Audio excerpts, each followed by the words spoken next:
So one of the key points I think that I want to emphasize is that really it's a shift from self-monitoring of blood glucose to self-management of blood glucose.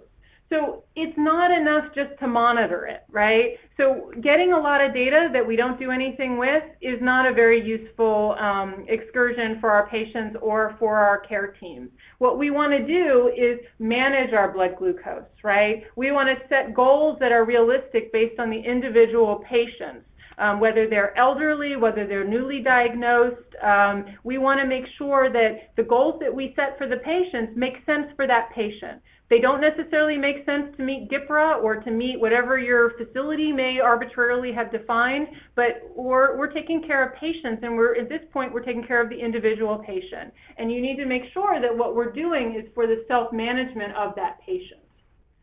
So what can you do, and how can we do it? Well, you can give clear and consistent messages about when to test, and I'm going to show you some examples shortly.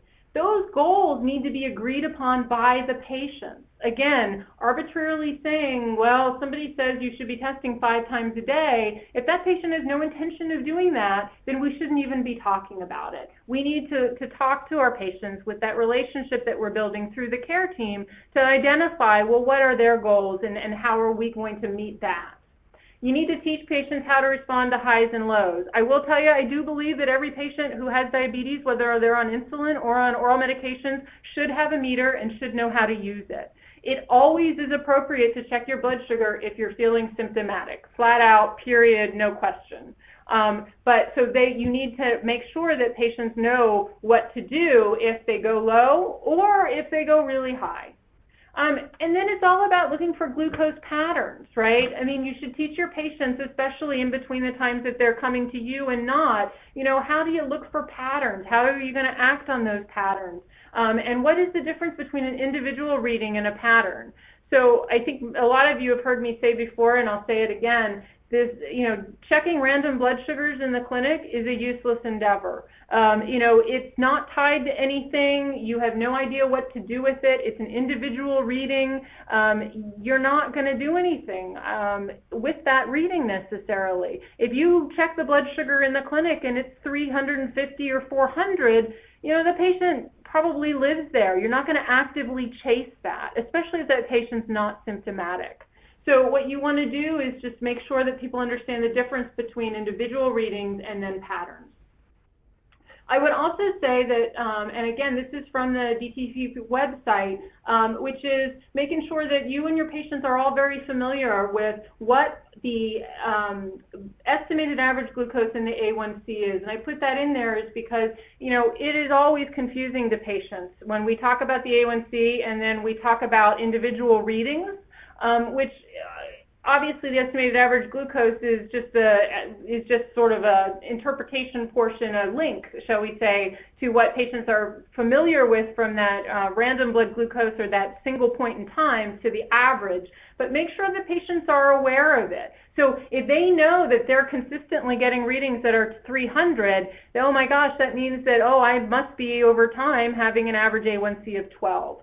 So again, this is on the website. Highly recommend people are using this. Most of our labs are reporting this at the same time they report the hemoglobin A1C.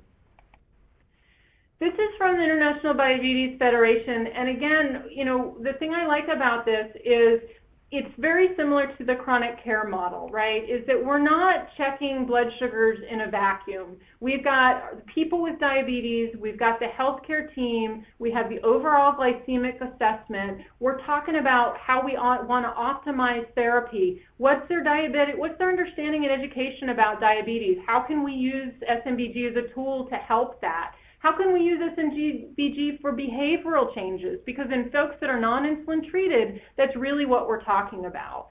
And then what's the impact? We talked a little bit about the economic impact, the safety impact, whether it could help glycemic control or not glycemic control. And then the quality of life. Again, where is that patient in their continuum of what they're willing to do, how it's going to impact them, and how we're going to utilize that.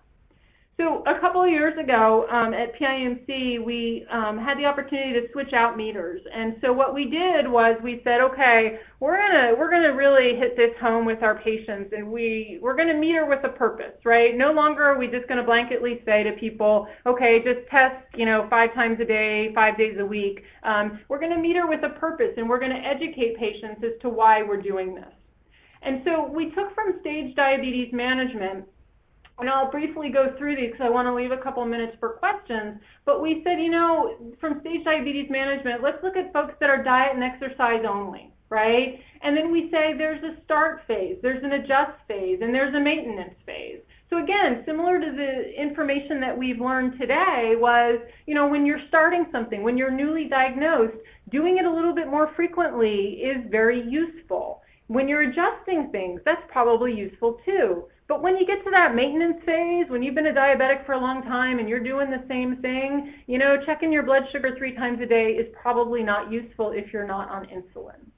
And then we said, remember, if you're doing this and you're checking your blood sugars, let's tie it to something, right? We want it to be fasting. We want it to be pre and post meal. We want you to be able to say, oh yeah, so I had a snack last night and this is my blood sugar this morning. Or, you know what, my blood sugar was 150 before I ate this meal, and then I ate all these things, and now 2 hours after it's 350. So how did that, what was it within that meal that impacted that? So you want to make sure that you're tying it to somebody, to something. So here is one for oral medication. So these are people that are on oral pills only. Maybe it's a little bit more testing in the beginning and in the adjustment phase, but I believe it's the same as the diet and exercise. But again, once you get to that maintenance phase, if you're on metformin alone, checking your blood sugar 3 times a day is not going to be helpful to you.